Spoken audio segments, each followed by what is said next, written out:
আসসালামু আলাইকুম রহমতুল্লাহ। অনলাইন ক্লাসে অংশগ্রহণকারী সকল ছাত্রছাত্রীকে জানাচ্ছি আন্তরিক অভিনন্দন এবং শুভেচ্ছা।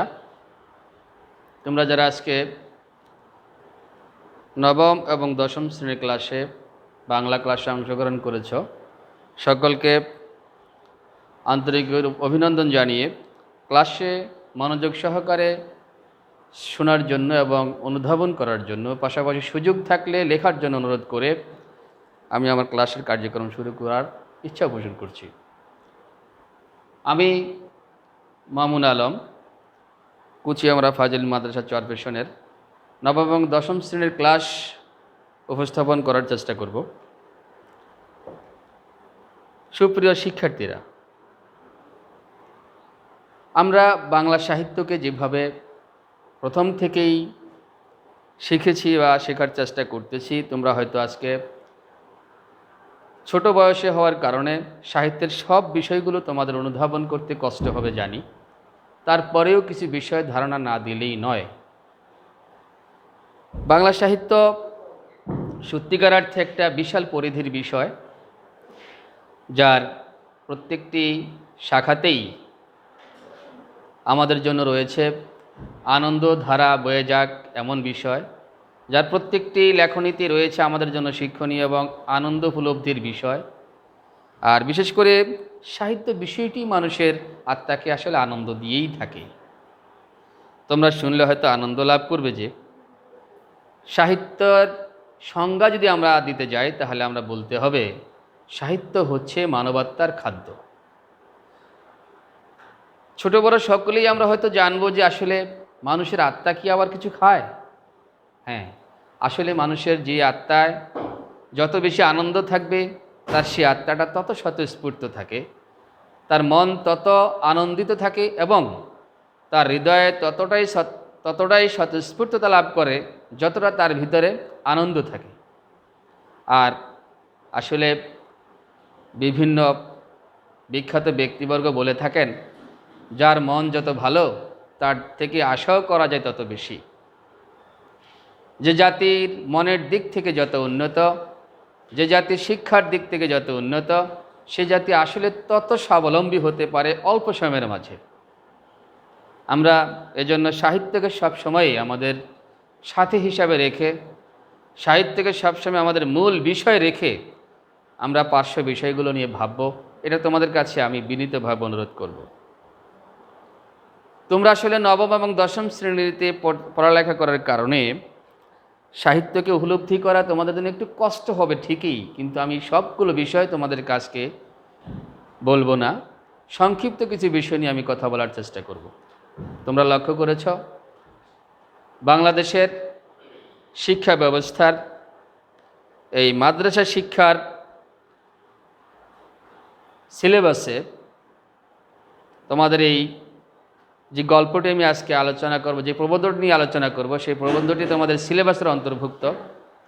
সেই প্রবন্ধটি হচ্ছে উপেক্ষিত শক্তির উদ্বোধন, লিখেছেন কাজী নজরুল ইসলাম। এই প্রবন্ধটি সিলেবাসের আওতাভুক্ত থাকার কারণে তোমাদের সকলকেই একটু লক্ষ্য করে খেয়াল করে শুনতে হবে যে আসলে আমরা এই প্রবন্ধটি থেকে কি শিখতে চাচ্ছি বা কি শেখা আমাদের প্রয়োজন। আমরা যদি শুরু থেকেই খেয়াল করি তাহলে দেখব এই প্রবন্ধটির নাম থেকেই আমরা আসলে অনেক কিছু জেনে নিতে পারি। প্রবন্ধটির নাম হলো উপেক্ষিত শক্তির উদ্বোধন। তার মানে বোঝা গেল কোনো একটা শক্তিকে আমাদের সমাজ ব্যবস্থা অথবা আমাদের রাষ্ট্র অথবা আমাদের দেশ কোনো একটা শক্তিকে হয়তো উপেক্ষা করছে। ফলে আমাদের এই লেখক এই উপেক্ষিত সেই শক্তিটাকে একটু উদ্বোধন করতে চাচ্ছেন, শুরু করে দিতে চাচ্ছেন যে কেন আমরা সেই শক্তিটাকে উপেক্ষা করছি, অথচ এই শক্তিটা তো আমাদের খুবই প্রয়োজন। এই প্রয়োজনীয়তা উপলব্ধি না করার কারণে সমাজের বিভিন্ন স্তরেই এই শক্তিটাকে উপেক্ষা করা হচ্ছে।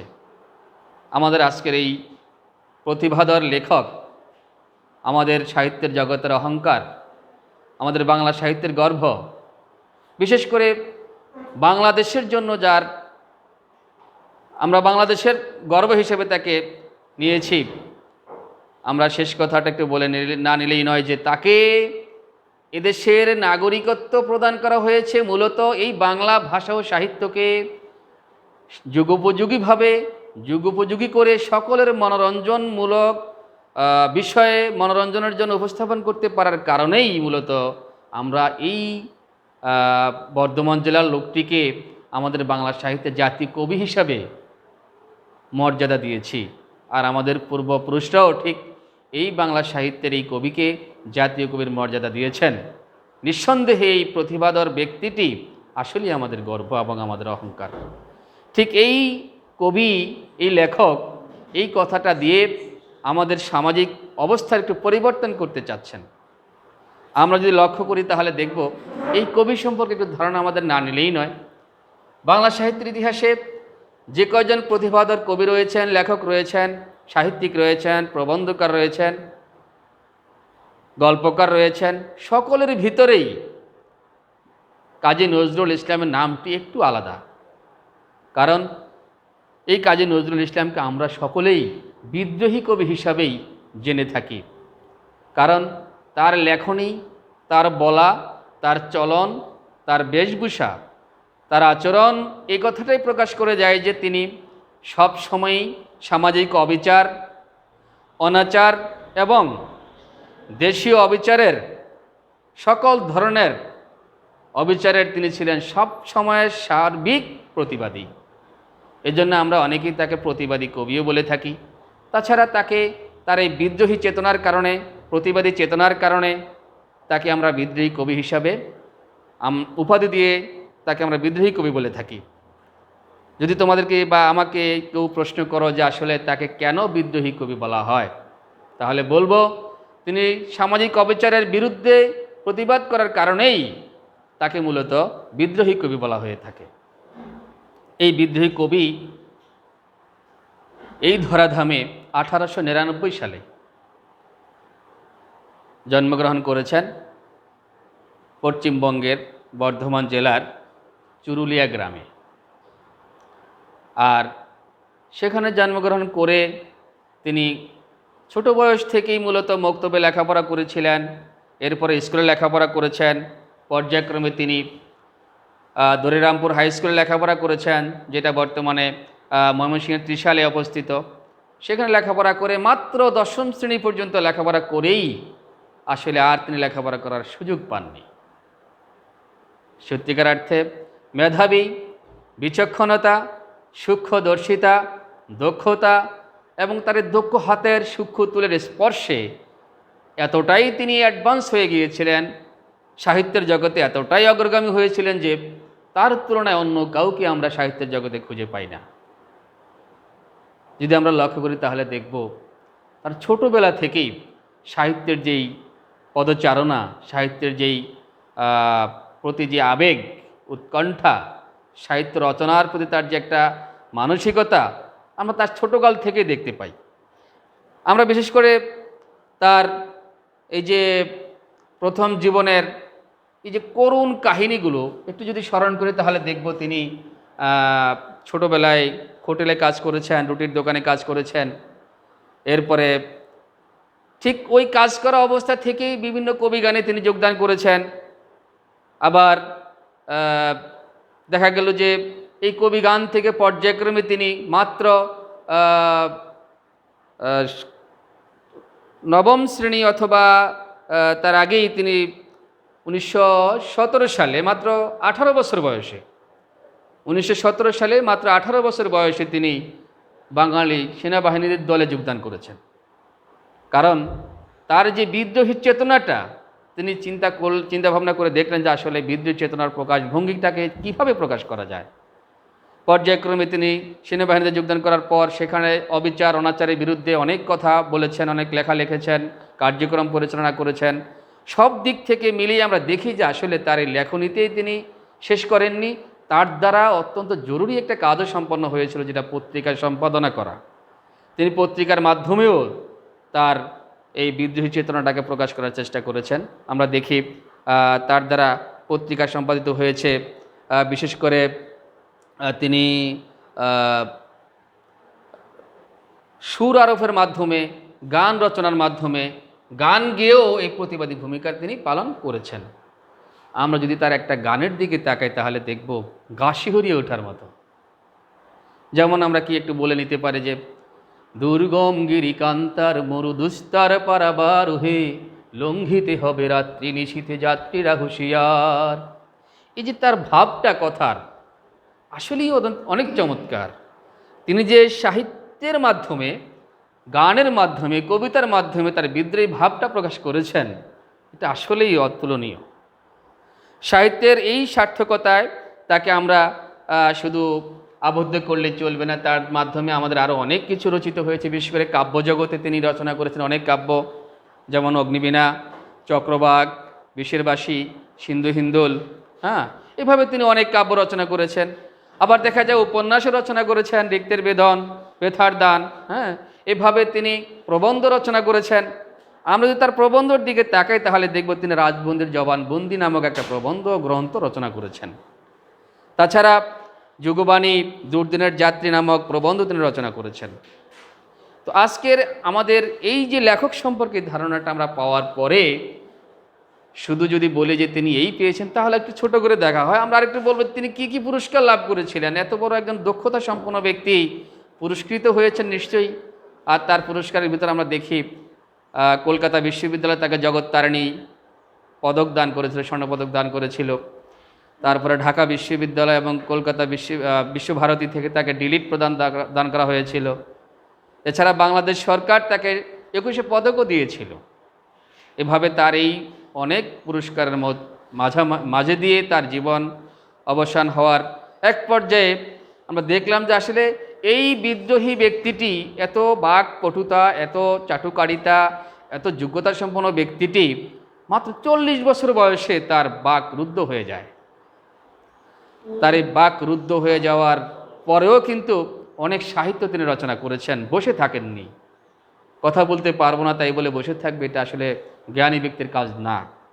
এই সম্পদ বিদ্রোহী কবি কাজী নজরুল ইসলাম আসলে আমাদের জন্য একটা সম্পদ, যে সম্পদ আমাদের ক্ষণস্থায়ী নয়, চিরস্থায়ী সম্পদ। আমি বলবো সাহিত্যের জন্য নজরুল আসলেই একটি চিরস্থায়ী সম্পদ। আর এই সম্পদকে আমরা আপাতত এটুকু ধারণা নিয়ে আজকে আমি লেখক সম্পর্কের কথা বলতে চাচ্ছি না। আমি তোমাদের দৃষ্টি আকর্ষণ করতে চাচ্ছি যে আসলে এই যে সুন্দর লেখক, যোগ্যতার বিকাশ ঘটিয়েছেন, দক্ষতার প্রকাশ ঘটিয়েছেন, তার সূক্ষ্ম হাতের এই যে সূক্ষ্ম তুলের স্পর্শটা আমাদেরকে দিয়েছেন, তা থেকে আমরা কি পাইলাম, কি পেতে চাচ্ছি। এই প্রবন্ধের মাধ্যমে আমরা দেখব যে তিনি আমাদেরকে আসলে কোন দিকে ধাবিত করতে চাচ্ছেন। উপেক্ষিত শক্তিটাকে তিনি কিভাবে জাগিয়ে তুলতে চাচ্ছেন তার একটা বহিঃপ্রকাশ তিনি তার এই প্রবন্ধে আলোচনা করার চেষ্টা করেছেন। আসলে লেখককে যখন আরেকজন লেখক পছন্দ করে, অথবা যখন একজন মানুষকে আরেকজন মানুষের যখন ভালোই লেগে যায়, তখন তার সম্পর্কে কিন্তু একটু ভালো মন্তব্য কেউ করে থাকেন। যেমন নজরুল সম্পর্কে আসলে রবীন্দ্রনাথ ঠাকুরের যে মন্তব্যটা আমরা আসলে না বললেই নয়। তিনি যখন এই বক্তব্য আসে তখন রবীন্দ্রনাথ ঠাকুর আসলে কি বলেন? রবীন্দ্রনাথ ঠাকুর বলতেছেন যে, হেমর দুর্ভাগা দেশ, যাদের করেছ অপমান, অপমানে হতে হবে তাদের সমান। রবীন্দ্রনাথ ঠাকুর আসলে নজরুলের এই যে বক্তব্যটার পাশাপাশি একটা কথা জুড়ে দিলেন, যাদেরকে তোমরা অপমান করতেছ বা অপমানের চোখে দেখতেছ, ঠিক তোমরা একসময় তাদের সমানই হতে হবে, কারণ তাদের এই অপমান তোমাদের এই ঘরে চলে আসবে। বাস্তবতাটা আসলে তাই হয়ে গেল। আমরা দেখি উপেক্ষিত শক্তির উদ্বোধনের ভিতরে বিদ্রোহী কবি কাজী নজরুল ইসলাম তার অনেক স্পষ্ট ধারণা উপস্থাপন করার চেষ্টা করেছেন। বিশেষ করে তিনি বলতে চাচ্ছেন যে আসলে যে জাতি, যদি কোনো জাতি উন্নত হতে হয় তাহলে তার সকল মানুষের সাথে সুসম্পর্ক রেখেই উন্নত হতে হবে। তিনি বলতে চাচ্ছেন শুরুতে যে আসলে আমাদের একটা দেশ যদি 16 আনা হয়, তার 10 আনাই যদি যাদের উপর নির্ভর করে, একটা দেশকে উন্নত করতে হলে যদি 16 আনা প্রয়োজন হয়, তার 10 আনাই নির্ভর করে যাদের উপরে, আমরা আজকে তাদেরকেই উপেক্ষা করে চলছি।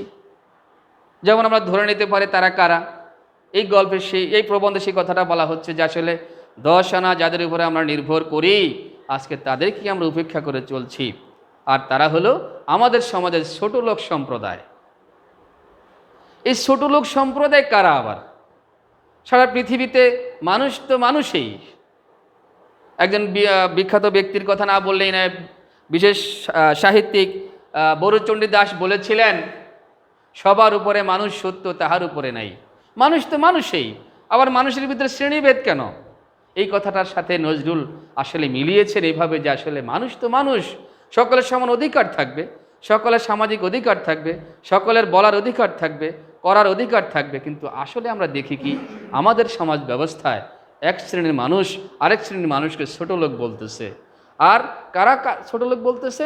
সমাজের ভদ্র সমাজরা নিম্ন শ্রেণীর মানুষদেরকে ছোট লোক বলতেছে। এই যে ছোট লোক বলার কারণে এই মানুষগুলির মনও আসলে ছোট হয়ে যাচ্ছে, কারণ তারা ভাবতেছে যে আসলে আমাদের তো তেমন কিছু করার নেই, আমাদের তো শক্তি সাহস থাকলেও কাজে লাগানোর ব্যবস্থা নেই, আমাদের সামাজিক কোনো মূল্য নেই। তাদের নিজের দিক থেকে তারা হীনমন্যতায় ভুগতে থাকে। এজন্য এই ছোট সম্প্রদায় চিরস্থায়ীভাবে ছোট সম্প্রদায়ই থেকে যায়। আর ভদ্র সমাজ সবসময়ই তাদেরকে বড় মনে করে তাদেরকে উপেক্ষা করেই চলে। এই উপেক্ষা করার কারণে ছোট সম্প্রদায়কে বড় সম্প্রদায়ের এই যে বিভাজন থাকার কারণেই মূলত আমাদের এই সমাজ ব্যবস্থার উন্নতি সাধিত হচ্ছে না। এই সামাজিক উন্নয়নের জন্য, সামাজিক উন্নয়ন সাধনের জন্য অবশ্যই এই ছোট সম্প্রদায়কে আমাদেরকে মূল্যায়ন করতে হবে। আর যদি আমরা যথাযথ মূল্যায়ন করতে পারি তাহলে দেখব এই সমাজ ব্যবস্থার পরিবর্তন হয়ে যাবে, সমাজে সুখ শান্তি বিরাজ করবে, সুখী সমৃদ্ধশালী সমাজ গড়া সম্ভব হবে। আর যে জিনিসটা আমাদের এই প্রবন্ধের মধ্যে লেখক একটু সহযোগিতা করেছেন একটা উদাহরণ দিয়ে, যে তোমরা যদি লক্ষ্য করো তাহলে দেখবে ভারতবর্ষে কি হলো ঘটনাটা। ভারতবর্ষে মহাত্মা গান্ধী যে একজন বিচক্ষণ, তীক্ষ্ণ বুদ্ধি সম্পন্ন এবং সার্থক রাজা ছিল, সার্থক সম্রাট ছিল, তিনি গোটা ভারতবর্ষের কোটি কোটি মানুষের হৃদয়ের সাথে মিলে গিয়েছিল একটি মাত্র কারণেই। তার সেই বৈশিষ্ট্য হলো তে সকল মানুষকে সে বুকে জড়িয়ে ধরেছিল, ছোট থেকে ছোট, বড় থেকে বড়, সকল মানুষের দুঃখে দুঃখী হয়েছিল, সুখী সুখী হয়েছিল। একজন মানুষ যদি দেখতো যে না খেয়ে থাকে, মহাত্মা গান্ধী সেখানে না খেয়ে থাকতেন। একজন মানুষের গায়ে ময়লা লেগেছে, তিনি সেখানে তার সাথে সহযোগিতা করে তার হৃদয় কেড়ে নিয়েছিলেন। যার জন্য মহাত্মা গান্ধী যখন ভারতবর্ষ বিজয়ের ডাক দিয়েছিল, ঠিক সকল মানুষ, কুলি মজুর মোটে যা ছিল, সকলেই তার ডাকে মুহূর্তে সাড়া দিয়েছিল। আর তার দ্বারা সম্ভব হয়েছিল যা গোটা পৃথিবী 100 বছরে পারত না। একমাত্র মহাত্মা গান্ধী সকল মানুষের হৃদয় কেড়ে নেওয়ার কারণে সেটা একদিনে সম্ভব হয়েছে। আমাদের এই বিদ্রোহী কবি কাজী নজরুল ইসলাম উপেক্ষিত শক্তির উদ্বোধনের মধ্যে সেই মহাত্মা গান্ধীকে ডেকে মহাত্মা গান্ধীর কার্যক্রমটাকে উপস্থাপন করে চেষ্টা করেছেন যে আসলে এই ছোট মানুষগুলোকে, ছোট সম্প্রদায়ের মানুষগুলোকে একেবারে উপেক্ষা করার কোনো সুযোগ নেই। যদি সামাজিক ব্যবস্থার পরিবর্তন করতে হয়, যদি গণতান্ত্রিক প্রক্রিয়াটাকে রক্ষা করতে হয়, গণতন্ত্রকে আসল রূপ যদি দিতেই হয়, তাহলে সকল মানুষকে, ছোট সম্প্রদায়ের মানুষগুলোকে আসলেই সমানভাবে মূল্যায়ন করতে হবে। সামাজিক তালে তাল মিলিয়ে বড় ছোট ব্যালেন্স করেই এই সামাজিক অবস্থার পরিবর্তন করতে হবে, তাহলে সম্ভব এই সমাজের উন্নয়ন সাধন এবং জাতির উন্নয়ন সাধন। যদি জাতির উন্নয়ন সাধন করতে হয় তাহলে অবশ্যই আমাদেরকে ছোট মানুষগুলোর মর্যাদা দিতে হবে, ছোট মানুষগুলোর সামাজিক অধিকার দিতে হবে, তাদের দুঃখে দুঃখী হতে হবে, সুখে সুখী হতে হবে। প্রিয় শিক্ষার্থীরা, তোমরা হয়তো লক্ষ্য করেছ যে আসলে উপেক্ষিত কারা, এখন তোমরা হয়তো বুঝেছ। আমরা আরেকবার বলে দিচ্ছি, উপেক্ষিত হলো সেই মানুষগুলো যে মানুষগুলোকে আমরা সমাজে ছোট লোক মনে করি। আর উপেক্ষিত নয় সেই ব্যক্তিগুলি যারা ভদ্র সমাজ। এই দুই শ্রেণীর মানুষকে যদি এক তালে আমরা তাল মিলিয়ে নিতে পারি, তাহলে একদিকে সামাজিক পরিবর্তন হয়ে যাবে, অন্যদিকে সমাজের দুঃখ দুর্দশা অভাব অনটন দূর হয়ে যাবে, পাশাপাশি সামাজিক উন্নয়ন সাধিত হবে। আর যেটা বিদ্রোহী কবি কাজী নজরুল ইসলামের সাধনা ছিল সেটাই, যে আসলে সামাজিক অবস্থানটাকে একটু পরিবর্তন করা, যার জন্য কবিকে অনেক সময় সাম্যবাদী কবি বলা হয়ে থাকে। তিনি তার একটা কবিতায় বলেছিলেন, গাহি সাম্যের গান। এই যে সাম্যটা কি, আসলে সমতার কবি। আমি একটু কথা বলে না নিলেই নয় যে তিনি আসলে এক সময় যখন তার নবযৌবন ছিল তখন তিনি সাম্যবাদের রাজনীতি করেছিলেন। আসলে লেখক এই উপেক্ষিত শক্তির মধ্যে সেই অভাবী, সেই ছোট লোক সম্প্রদায়ের বিষয়টাকে উপেক্ষা না করার জন্য, একটা নূতন আবেগ তৈরি করার জন্য, সামাজিক পরিবর্তন করার জন্য একটা সূচনা করার চেষ্টা করেছেন, উদ্বোধন করেছেন তাদেরকে যে আসুন আমরাও এই ছোট লোক সম্প্রদায়কে উপেক্ষা না করে তাদেরকে টেনে নিয়ে আসি, একত্রিত হয়ে সমাজ গঠন করি আর গণতান্ত্রিক প্রক্রিয়াটাকে আসল রূপে রূপদান করি, তাহলেই আমাদের সামাজিক পরিবর্তন অত্যন্ত সহজেই সম্ভব হবে। আসলে বাংলা সাহিত্যের ইতিহাসে বিদ্রোহী কবি কাজী নজরুল ইসলাম এজন্যই মূলত এতটাই প্রাধান্য লাভ করেছেন যে তার বাস্তবধর্মী লেখাটা আমাদের রন্ধ্রে রন্ধ্রে আমাদের সকল সামাজিক অবস্থার সাথে মিলে যায়। এজন্য বিদ্রোহী কবি কাজী নজরুল ইসলাম এই শক্তিটাকে, সেই উপেক্ষিত হারানো সেই শক্তিটাকে তিনি উদ্বোধন করতে চাচ্ছেন, সকলের মনোমানসিকতার ভিতরে এই কথাটাকে আবার জাগিয়ে দিতে চাচ্ছেন, যাতে করে সকল মানুষগুলো এই ছোট লোক সম্প্রদায়কে ঘৃণা না করে, অপদস্থ ছোট বলে পিছনে ফেলে না দেয়, তাদেরকে সমানভাবে অধিকার দেওয়ার চেষ্টা করে। সুপ্রিয় শিক্ষার্থীরা, তোমরা আজকে যে কথাগুলো শুনলে, লেখক সম্পর্কে সামান্য ধারণা, এই উপেক্ষিত শক্তির উদ্বোধন প্রবন্ধ সম্পর্কে সামান্য একটু ধারণা, এটুকু আমরা আপাতত বলে নিতে চাই। তবে এর থেকে আমরা সামান্য কিছু শিখতেও চাই। সেই শিক্ষাগুলো আমরা আপাতত প্রশ্ন আকারে জেনে নিতে চাই। তোমাদের পরীক্ষা হয়তো সহযোগিতা হবে। কি ধরনের প্রশ্ন হলে আমরা সহজেই প্রবন্ধটা থেকে কিছু নিতে পারি শিক্ষণীয়। আর শেষের দিকে এসে প্রবন্ধের, যদিও আমাদের এই বিদ্রোহী কবি কাজী নজরুল ইসলাম নিজেই একটা কথা বলে দিয়েছেন, সেই কথাটা আসলে চমৎকার লাগছে আমার কাছে। বিশেষ করে যেমন সর্বশেষ তিনি এইসব বক্তব্যগুলো দিয়ে তিনি বলতে চাচ্ছেন যে কিসের দুঃখ, কিসের দৈন্য, কিসের লজ্জা, কিসের ক্লেশ। কোনো দুঃখ নেই, লজ্জা নেই, ক্লেশ নেই। আমরা সবাই সমান, আমরা সবাই সবাইকে সমান মূল্যায়ন করে সামনে এগোতে চাচ্ছি। যাই হোক, আমরা আজকে ক্লাস শেষ করব আপাতত। তবে কিছু শিক্ষণীয় বিষয় এবং জ্ঞানমূলক প্রশ্ন না দিলেই নয়। আমাদের এখান থেকে যে প্রশ্নটা আসতে পারে সেটা হলো যে বিদ্রোহী কবি কাজী নজরুল ইসলাম কত সালে জন্মগ্রহণ করেন। দ্বিতীয় যে প্রশ্নটা দিতে পারে সেই প্রশ্নটা হচ্ছে যে বিদ্রোহী কবি কাজী নজরুল ইসলাম আর এই উপেক্ষিত শক্তির উদ্বোধন প্রবন্ধটি কোন গ্রন্থ থেকে সংগ্রহ করেছেন। আমরা হয়তো একটু বলতে গ্যাপ হয়েছে যে এই উপেক্ষিত শক্তি উদ্বোধন প্রবন্ধটি তার বাংলা একাডেমি প্রকাশিত নজরুল রচনাবলীর প্রথম খণ্ড থেকে সংগ্রহ করা হয়েছে। আমরা উত্তরটা সহজে পেয়ে যাব। দ্বিতীয় প্রশ্ন আমরা দিতে পারি যে নজরুল ইসলামের রচিত কয়েকটি কাব্যের নাম উল্লেখ করো। বিশেষ করে অগ্নিবীণা, ছায়ানট, চক্রবাক, সিন্ধু হিন্দোল বলতে পারি। আর এরপরে আমরা বলতে পারি যে বিদ্রোহী কবি কাজী নজরুল ইসলামের প্রবন্ধগুলো কি কি, প্রবন্ধ গ্রন্থগুলো কি কি, যেমন রাজবন্দির জবানবন্দি, তারপরে আরও দুই একটা আছে, তোমরা বলতে পারো। এরপরে পরবর্তী প্রশ্ন আমরা বলতে পারি যে উপেক্ষিত শক্তি বলতে কি বুঝি, উপেক্ষিত শক্তি বলতে কি বুঝো। আর হতে পারে যে উপেক্ষিত শক্তি কারা। এরপরে প্রশ্ন হতে পারে যে সামাজিক মানুষগুলোকে কয় শ্রেণীতে বিভক্ত করা হয়েছিল। সর্বশেষ যে প্রশ্নটা আমরা আনতে পারি সেটা হলো আমাদের উপেক্ষিত শক্তির উদ্বোধন প্রবন্ধে বিদ্রোহী কবি কাজী নজরুল ইসলাম তার গল্পের মাঝখানে কোন মহান ব্যক্তিকে উদাহরণ হিসেবে উপস্থাপন করেছেন। সর্বশেষ প্রশ্ন আমি রেখে আজকে সকলকে এই ক্লাসে অংশগ্রহণ করার কারণে ধৈর্য সহকারে ক্লাস অনুধাবন এবং শোনার জন্য আন্তরিক অভিনন্দন এবং শুভেচ্ছা জানিয়ে আমি আমার ব্যক্তিগত পক্ষ থেকে ধন্যবাদ জানিয়ে ক্লাস শেষ করছি। ধন্যবাদ। সকলে সুখে থাকো, ভালো থাকো।